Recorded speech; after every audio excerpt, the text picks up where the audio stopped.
Olá, meu amigo, minha amiga, tudo bem com vocês? Tudo ótimo. Então vamos lá, né? Hoje a nossa aulinha aí já começa a discutir os temas aí já da primeira metade do século XX, né? Então a primeira coisa que nós vamos trabalhar aqui nessa aula de hoje vai ser justamente ela, né? A famosa e mais esperada, né, pelos alunos, a Primeira Guerra Mundial, né? Então, a materinha aqui nós vamos trabalhar é justamente essa. E nós precisamos trabalhar um contexto para entender essa guerra. E quando eu penso nesse contexto, né, nós temos os antecedentes que formaram essa guerra. E a primeira coisa que nós temos aqui, em suma, vai ser justamente as unificações do século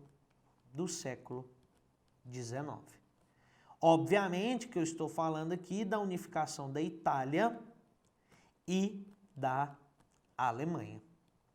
Essas duas, portanto, se tornam aí potentes concorrentes industriais, elas entram na corrida do imperialismo e acabam aí estreitando ou dificultando ou entrando em crises diplomáticas com alguns países.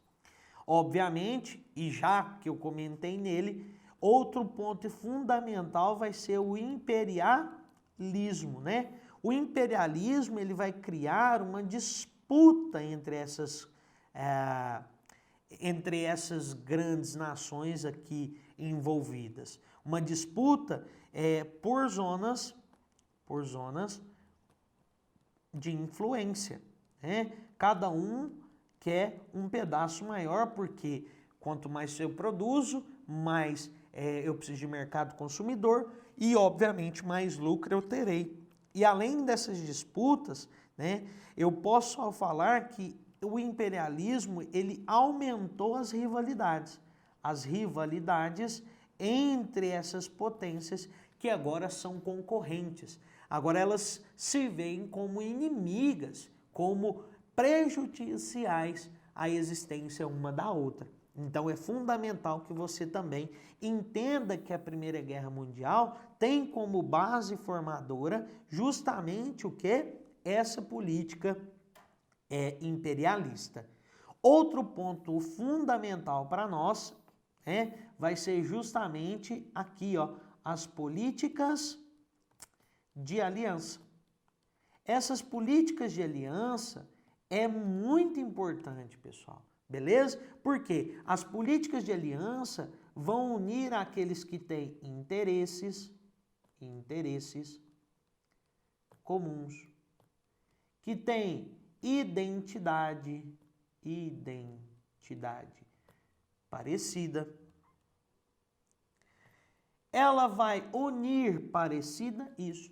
E além disso, ela vai colocar sobre o mesmo crivo pessoas ou estados que têm o mesmo nacionalismo. E aí, basicamente, né, nós temos a construção de duas grandes frentes que vão se unir ou por interesses comuns ou por tendências nacionalistas, tá bom?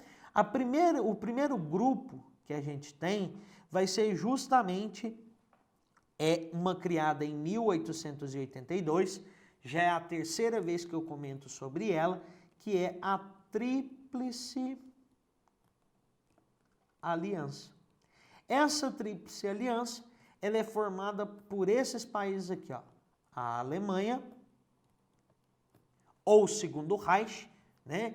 Nós temos também o Império da Áustria, ambos germânicos, ok? E além disso, nós temos a Itália.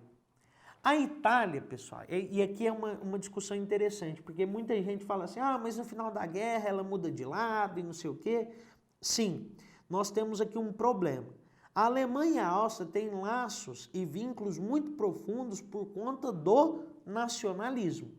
A Itália só se uniu a essa Tríplice Aliança por conta de uma condição de aproximação com a Alemanha durante os processos de unificação. Então ela tem muito mais interesses comuns com a Alemanha do que a própria Áustria. Ainda mais porque a Áustria tomou alguns pedaços da Itália no processo de unificação. Então elas tinham relações um pouco conturbadas, um pouco tensas. Então essa tríplice aliança ela já começa com esse probleminha aí, tá bom? Então fique atento a essa condição. Uma outra política de aliança que surgiu, né? Isso já surgiu no século XX, é justamente ela, né? A nossa tríplice entente. Essa tríplice entente, ela vai somar quais países, né? A Inglaterra, a França e também a Rússia. E aí o que é importante de analisar aqui no processo de construção? É que dentro desse contexto, né, nós tivemos algumas crises anteriores que fizeram alguns países se aproximarem. Como assim, professor? Nós tivemos como contexto também, né? E aí, pessoal, eu estou trabalhando dentro do contexto ainda, ok? Então, nós temos a questão marroquina e dos Balcãs, que foram duas situações tensas dentro da Europa e que deram uma estrutura e condição para que a guerra deflagrasse, ok? E, obviamente, nós temos uma questão que jamais pode ser esquecida, que é a questão imediata. Aquilo que, de fato, deu a imediatividade para que a guerra acontecesse, que foi justamente o assassinato do Francisco Ferdinando, herdeiro do trono da Áustria, diga-se de passagem, do Império Austro-Húngaro. E então, isso vai fazer com que deflagre essa situação. E mais uma vez, e para jamais passar batido, nós temos o nacionalismo crescente aqui. Nós temos o pan-eslavismo, o pan-germanismo, o pan-romanismo. Nós temos sentimentos aí, né, franceses, então pan-franquismo.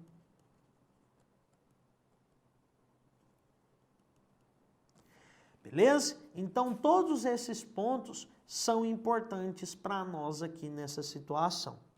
Além do mais, essa guerra é uma guerra interessante, porque as fases dela vai demonstrar muito da característica da atuação militar, né? Então, as fases da Primeira Guerra Mundial. A primeira fase é uma fase curtinha, né? Uma fase que nós temos aí chamadas de guerra de movimento.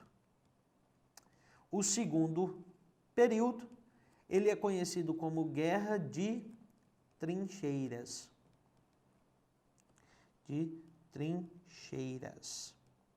E a terceira fase é a fase justamente do quê? Da guerra de entrada. E aí vocês vão entender por que chama guerra de entrada. Obviamente que nós teremos vários acontecimentos nesse meio tempo que vão construir uma possibilidade aí de alteração dos rumos da guerra. E, portanto, é a partir daqui que nós vamos começar a estudar a primeira fase da guerra. A primeira fase. Essa primeira fase conhecida como guerra de movimento. Essa fase de movimento, ela vai trazer uma questão muito importante, que foi justamente o quê? O equilíbrio de forças. E aí nós vamos resgatar uma coisa que nós discutimos lá atrás, que foi a corrida armamentista. Então quer dizer que nesse processo de guerra de movimento, nós teremos o problema do equilíbrio de forças, já que houve no passado recente um equilíbrio de armamento, né? Uma corrida armamentista no qual nós tivemos uma expansão de estoque militar dos países, né? E obviamente que tudo isso, esse equilíbrio de forças, também vem de uma herança, olha só que legal isso, de uma herança de guerra. A Europa estava acostumada a guerrear, tanto é que nós tivemos lá as guerras napoleônicas, a guerra franco-prussiana, nós tivemos aí os conflitos das mais várias espécies dentro da Europa, como por exemplo a guerra da Crimeia e tudo mais. Mas, de fato, pessoal, essa herança de guerra, ela faz parte dessa sistemática.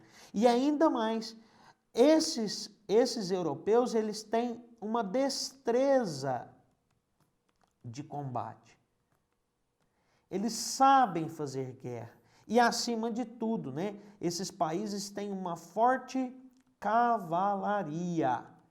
Beleza? Se você quiser enxergar isso daqui, você pode assistir um filme chamado Cavalo de Guerra, tá bom? É um filme que retrata justamente a utilização dos cavalos na Primeira Guerra Mundial. Fechou? Então, esse fenômeno do equilíbrio das forças é muito importante para nós. Mas até agora, professor, você não comentou de fato sobre esse processo de movimentação.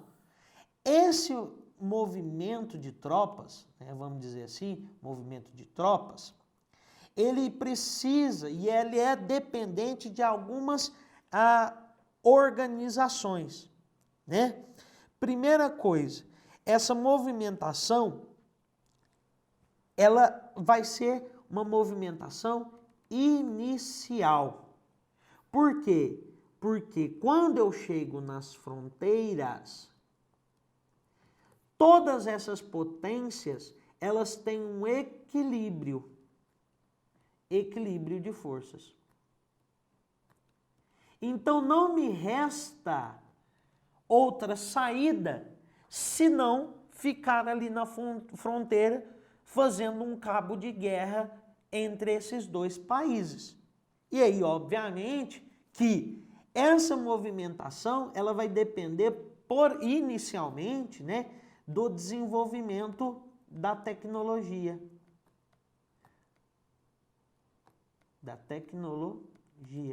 Então eu vou ter as metralhadoras, eu vou ter aí, né, os artefatos,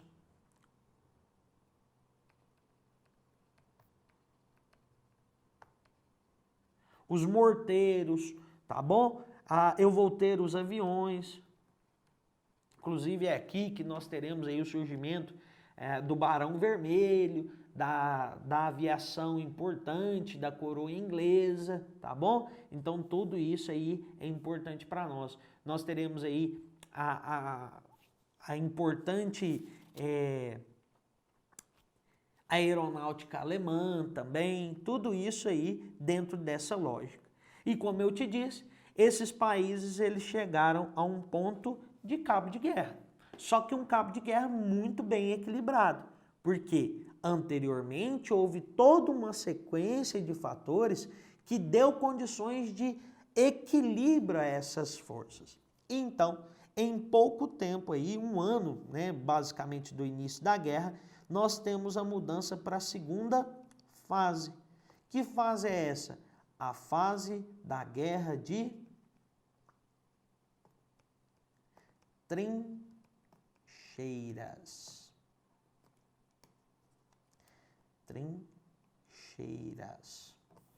Essa guerra de trincheiras, portanto, né, ela se deu aí no início de 1915, pessoal. E, deixa eu apagar aqui que vocês vão colocar 16. 1915. Aí, agora ficou melhorzinho. Início de 1915, né? E essas guerras de trincheira é nada mais e nada menos do que a construção de buracos que cortam grandes extensões do relevo e ali eles formam as trincheiras, né? Esses buracos, então, são protegidos por arame farpado, por minas terrestres e tudo mais. E esses buracos, eles ficavam assim, ó, nós temos a trincheira Y, nós temos a trincheira X, de países, portanto, inimigos. Aqui nós temos os arames, né? Os arames, perfeito. Nós temos as minas terrestres. Fechou. Só que tem um problema. Dentro dessa prática toda, ninguém vai ser doido de sair daqui, andar nesse campo aberto, porque senão, obviamente, ele seria alvejado de balas. E aí, começou a surgir aqui, pessoal, ó, nessa região aqui, uma política, né? Não é bem uma política, mas uma situação de guerra chamada de terra de ninguém. Ninguém, portanto, se atreve a atravessar essa região, porque o lugar mais seguro seria, portanto, as trincheiras. Então, a terra de ninguém, ela passa a ser aí cada vez mais presente nessa situação da guerra. Porque, principalmente, nós teremos o advento, por exemplo, dos atiradores de elite, né? Os atiradores de precisão. Então, o cara levantou a cabeça assim, que pum, né? Headshot, né? Para quem conhece aí, né, o jogo. Então, um tiro na cabeça, morte, pronto, e acabou. É aqui que se desenvolve, por exemplo, os franco-atiradores, os melhores atiradores de elite do mundo, desse período. Então, basicamente, essa terra de ninguém, ela é uma terra silenciosa, morta, terra literalmente de ninguém, ok? E quais eram, e aí isso costuma vir em prova, principalmente eles perguntando sobre as condições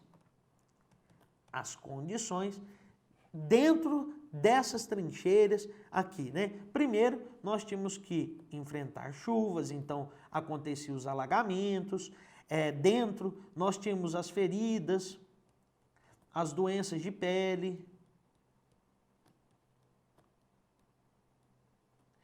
doenças imunológicas e tudo mais, né, pessoal?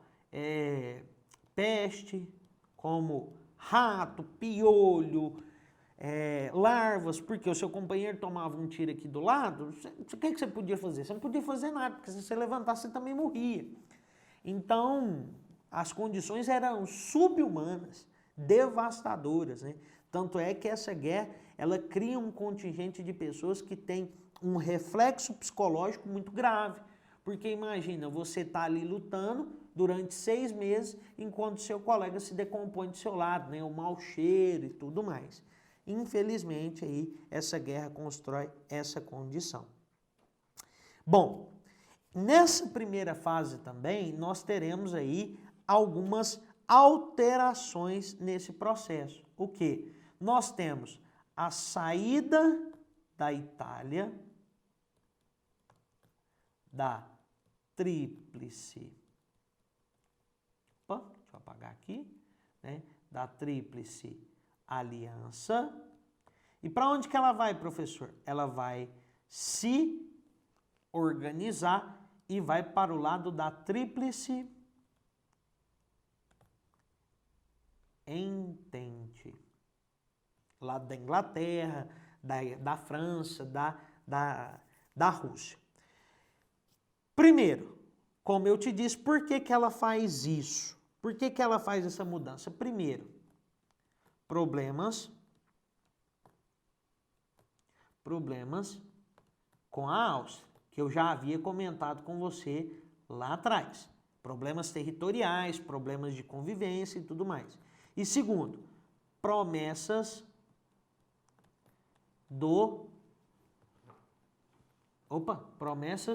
da entente. Então quer dizer que houve um resultado aqui interessante, que foi o quê? Resultado. Foi o esvaziamento da guerra do lado da aliança. Como assim esvaziamento, professor? Os soldados que lutavam pela Tríplice Aliança agora passam a lutar pela Tríplice Entente, o que dá, de certo modo, um fôlego aí econômico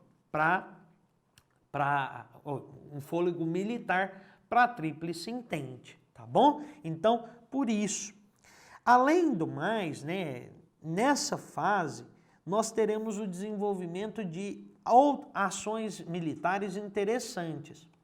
Ações militares.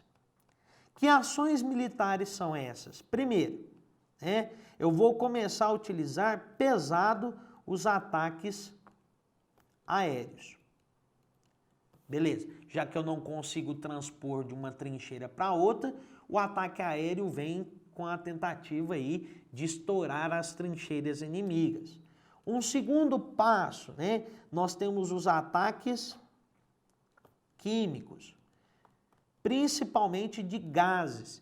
E aí o interessante é que muitos autores que estudam essa parte da história, eles usam um termo aí que pode aparecer para você na prova. Que é esse termo? Eles dizem o seguinte, que a Europa se tornou um barril de gás venenoso, se tornou a presença de uma névoa tóxica. Tanto é que se você pegar as imagens, você verá muitos soldados com máscara de gás. Ao chegar ao pico de ter que produzir, por exemplo, máscaras de gás para os próprios animais que não conseguiam suportar e acabavam sendo envenenados. Então você vai ver lá os burrinhos com as máscaras de gás e tudo mais. Então os ataques químicos. Só que o ataque químico tem um problema. Ele depende do elemento ar da natureza. E o ar é extremamente volúvel. Então pensa, quando eu solto um ataque químico, eu tenho que contar com ar para que esse ar esteja contra mim e a favor dos meus inimigos. Mas você concorda comigo que no meio do caminho o vento pode mudar e trazer esse gás venenoso? Então era uma tática muito perigosa. E como eu disse para vocês, nós temos aí o desenvolvimento dos snipers, né? Os snipers são esses atiradores de elite, os atiradores de longa distância, que acabam aí fazendo muitas vítimas pela sua importância. Então o cara ficava lá 10, 15 horas deitado, só esperando uma cabecinha levantar para ele poder dar o tiro. Então o desenvolvimento das táticas de sniper aí também. Fechou? Então é muito importante que você entenda isso nesse processo. E, além do mais, né, já que nós falamos da saída da Itália da Tríplice Aliança, nós podemos também pensar aí nas alterações que foram acontecendo durante a guerra. Primeiro, né, em 1917, nós temos um problema interno na Rússia, que foi a Revolução Russa, que forçou, né, a Rússia a se retirar da guerra. E aí ela teve que, literalmente, pessoal, fazer inúmeros acordos de não invasão, principalmente com a Alemanha, perdendo vários territórios, inclusive, para que ela não fosse invadida. E outra coisa, né? Nós temos aqui, nesse mesmo ano de 1917, a entrada dos Estados Unidos na guerra. Ah, então ele tomou partido? Tomou porque ele estava com algumas preocupações. Primeiro, né, a justificativa mais comum que todo mundo fala. Navios dos Estados Unidos foram afundados aí durante a guerra, navios mercantes, tem nada a ver com a guerra.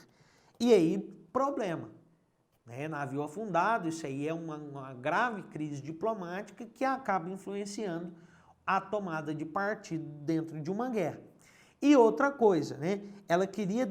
Eles queriam defender, né, a garantia dos interesses econômicos. Como assim? A garantia dos interesses econômicos. Os Estados Unidos emprestou e vendeu muita coisa para a Europa. E principalmente para o lado aí da Tríplice Entente. E aí ele entendia que se a Tríplice Entente perdesse a guerra, ele jamais veria a cor do dinheiro. Portanto, ele entra nessa guerra para justamente poder o quê? Defender os seus interesses econômicos e também para construir uma hegemonia dentro da Europa. Tá bom? Então, não é porque os Estados Unidos é bonzinho. Não. Eles entraram para defender o deles. É basicamente isso daí. E aí, necessariamente, né, nós chegamos à terceira fase, que eu falei para você que é a fase da entrada. E essa fase da entrada, da terceira fase, é a guerra de entrada. Por que ela tem esse nome? Justamente por conta da entrada dos Estados Unidos na guerra. E essa terceira fase, ela começa com novos rumos para essa guerra, beleza? Novos rumos. E aí já começa com a atuação dos Estados Unidos da América. Por quê? Ele começa uma campanha de panfletagem de um sistema que ele criou e achava interessante, que é a panfletagem dos 14 pontos de Wilson, que era o presidente dos Estados Unidos nesse momento. O que esses panfletos diziam, ou como eles chegavam primeiro, né? Foi produzido em massa esses panfletos, e esses panfletos eram despejados nas zonas de batalha, então os soldados pegavam e liam, e isso acabou causando aí algumas mudanças, principalmente soldados alemães, né? Soldados alemães, eles começam, portanto, a abandonar a guerra. Olha, professor, que panfleto milagroso é esse? Esse panfleto vem com a perspectiva de política chamada de paz sem vencedores. O que significa essa paz sem vencedores? Significa que a Europa entraria em acordo, nem um lado nem o outro perderia, né? Os dois entrariam em acordos para que ninguém saísse aí prejudicado nessa história toda. O que fez muito sentido para os soldados alemães. Tanto é que eles começaram a dar baixas, começaram a fugir dessa guerra porque não aguentavam mais, beleza? Além disso, né? E a entrada dos Estados Unidos começou a promover o quê? O fortalecimento da Tríplice Entente. Então, a própria Inglaterra e França se beneficiarem muito com a entrada dos Estados Unidos nessa guerra do lado da Entente, beleza? Além do mais, pessoal,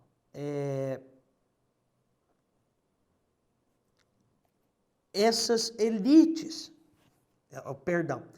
além do mais, né, desse fortalecimento da Tríplice Entente, em 1917 nós tivemos a Revolução Russa. E a Revolução Russa, ela veio com um discurso comunista, né? Entre aspas. E aí surge dentro da Alemanha uma preocupação. Que preocupação era essa da Alemanha? A preocupação da expansão das ideias socialistas.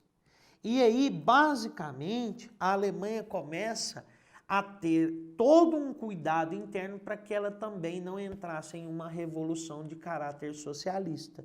O que faz com que a Alemanha vagarosamente vá também abandonando essa guerra. Beleza? O grande ponto mesmo que vai fazer com que a guerra perca força e vá chegar ao seu final é quando nós tivemos aí a fuga do Kaiser Guilherme II. Então quer dizer que o Kaiser, né, o rei da Alemanha, vamos dizer assim, ele fugiu, saiu fora, vazou mesmo, né? E é quando essa fuga acontece, né?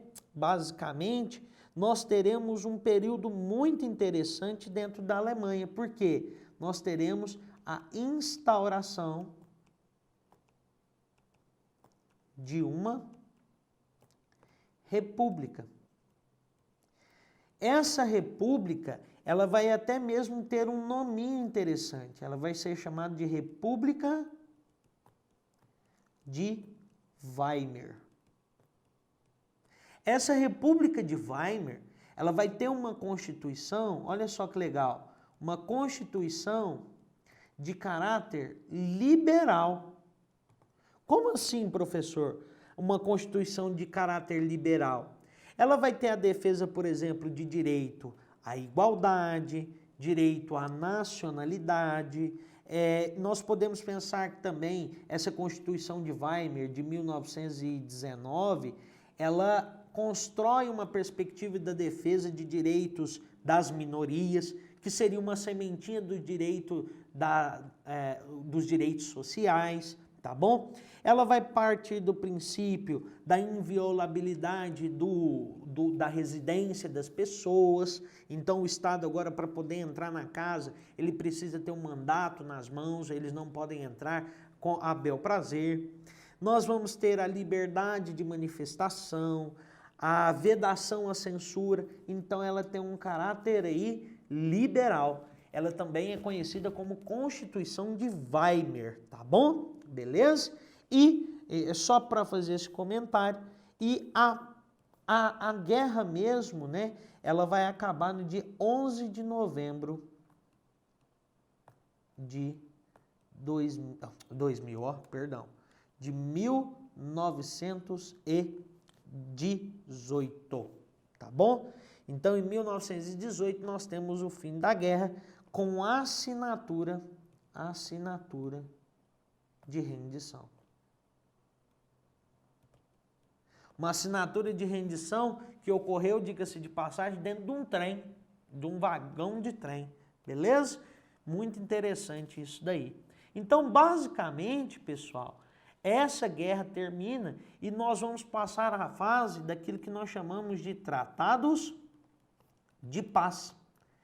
Nós precisávamos organizar esses tratados de paz. Só que é importante lembrar que havia uma política que foi importante no processo de desarticulação da guerra, que era a paz sem vencedores.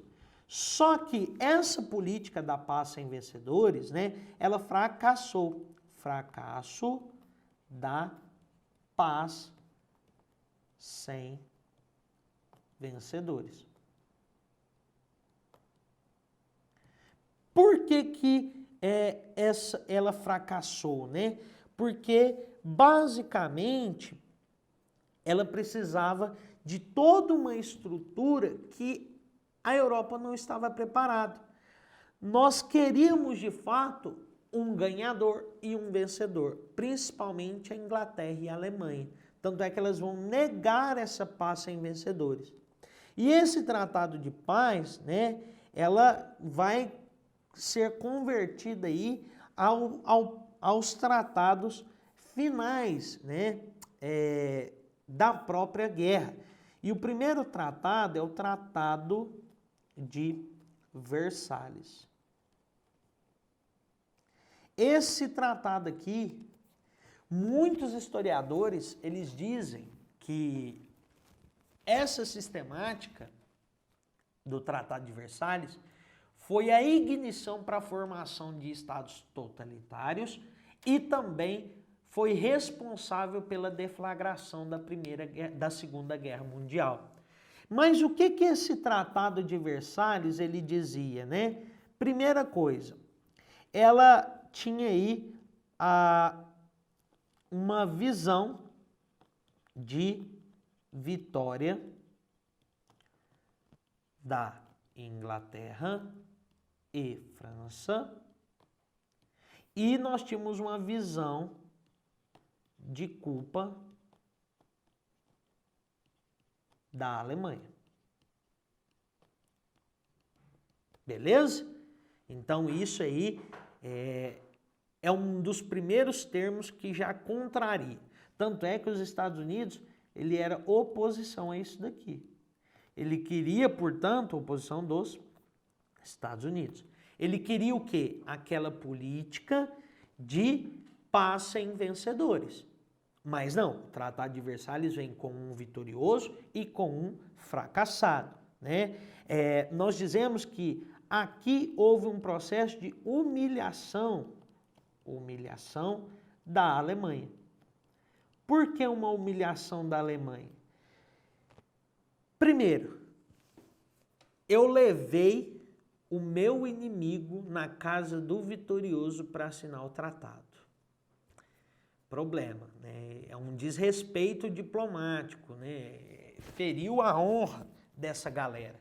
Então eles ficam meio chateados, sim, com essa situação. Segundo, esse tratado impedia, por exemplo, de que a Alemanha não poderia ter um exército, uma marinha, uma aeronáutica, ela não poderia ter indústrias bélicas, ela não poderia ir construir um conjunto de processos de defesa interna. Não podia. Ela estava proibida de fazer isso. Por isso que nós falamos que houve esse processo de humilhação da Alemanha aqui. Além do mais, ela teve que devolver aqui, ó, devolução do território da Alsácia-Lorena, né? Então, deixa eu anotar um pouquinho disso daqui. Devolução da Alsácia. Alsácia e Lorena. Para quem? Para a França. Nós tivemos que pagar indenizações. Nós tivemos sucessivas proibições no setor militar, ok? Então tudo isso serviu aí para que a Alemanha fosse sendo humilhada. Ela perdeu colônias.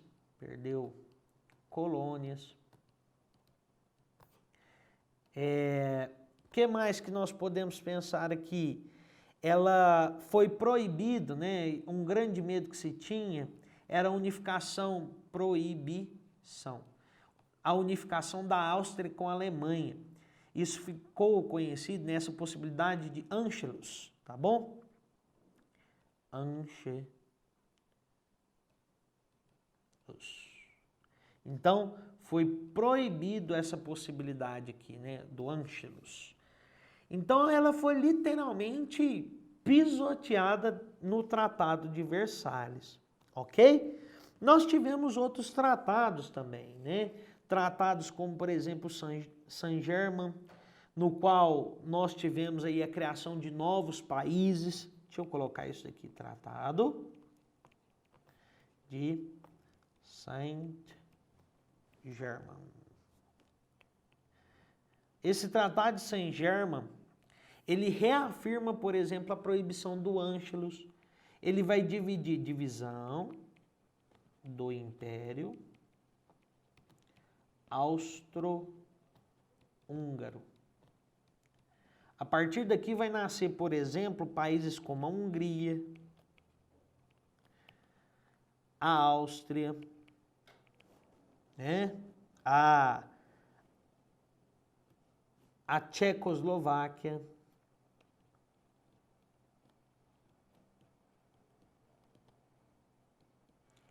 e aqui vai surgir a Iugoslávia. Aqui também surge a Polônia. Então, tudo isso daqui foi surgindo aqui. E, mais uma vez, a proibição aí do Ângelus, tá bom? Só para deixar claro. Nós tivemos um outro tratado também. Esse tratado aqui ficou conhecido como Sandres, né? Sandres e Lausanne, que também é a desmembração do Império Turco-Otomano, beleza? Que vai ficar ali só um pedacinho da Turquia, a Rússia acaba sendo a grande inimiga, mas o que me interessa mesmo é isso daqui, ó, as consequências da guerra. Quais foram? Muitas, muitas, né? Primeira coisa, início do declínio do eurocentrismo imperialista.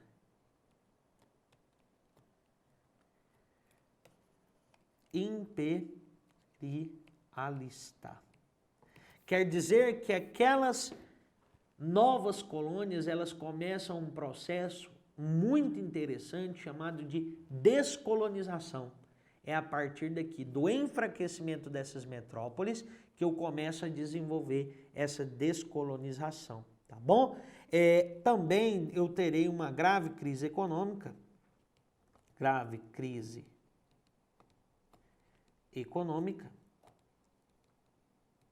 beleza? E que nós vamos ter aí o apoio direto dos Estados Unidos. Os Estados Unidos aqui, a partir de agora, é a maior potência mundial. Substituiu a Inglaterra, né? A Inglaterra vinha numa pegada poderosa desde os atos de navegação lá no século XVII com Oliver Cromwell. Então, durante esses quase 400 anos, ela sempre foi a potência mundial e agora ela foi superada aí pelos Estados Unidos da América, né? Aqui também nós tivemos uma tentativa de criação de grupo de países que resolvessem as coisas diplomaticamente, né? A criação da Liga das Nações. Mas teve aqui vários problemas, né? Nem todos os países aderiram à Liga das Nações. Por exemplo, os Estados Unidos não entrou na Liga das Nações. Então, ela acaba sendo um fracasso. Mas é um fracasso que foi importante porque nós temos agora uma experiência de relações diplomáticas entre muitos países. Esse daqui é o embrião da ONU, que vai ser criada lá em 45, tá bom? Beleza? Então, nós temos essa condição aqui. E, obviamente, a gente não pode perder isso de vista jamais, né? O ultranacionalismo. E esse ultranacionalismo, ele vai dar espaço à formação dos estados totalitários. Nazismo, franquismo, fascismo, nazismo, franquismo, salazarismo, stalinismo. Então, tudo isso acaba surgindo aqui dentro desses conceitos de estados totalitários, ok? E aí, nós conseguimos, portanto, finalizar aqui a nossa matéria de Primeira Guerra Mundial. E aí, nas nossas próximas aulas, nós vamos estudar o entreguerras, Revolução Russa, a formação dos estados totalitários, nós vamos falar também da Guerra Civil Espanhola, e assim por diante, Segunda Guerra, Guerra Fria e tudo mais. Fechou? Grande abraço para você e até mais, meu amigo e minha amiga. Até mais.